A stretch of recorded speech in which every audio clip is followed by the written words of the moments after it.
My husband told me he wanted to marry a second wife. Imagine, it wasn't as if I had no children for him. I had already given him two fine sons.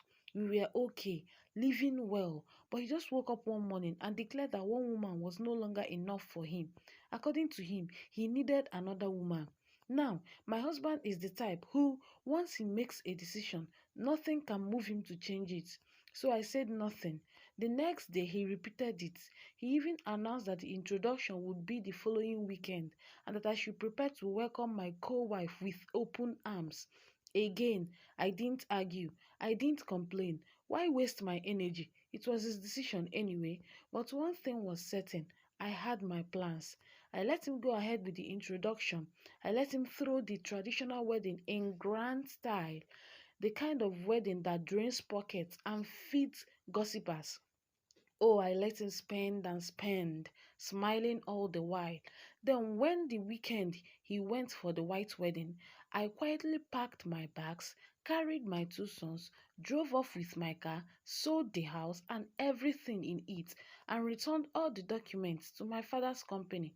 Yes, you heard right, my father's company, the very source of the wealth my husband had been flaunting. Because let's not forget, I was the one who made him rich. All that wealth wasn't his sweat, it was mine. And now he wanted to reward me by bringing home a second wife? Oh no, I didn't need to shout, fight, or throw tantrums. I simply took everything that belonged to me and left. I left for another state. If he wants to start afresh with his new wife, I was generous enough to give him that opportunity.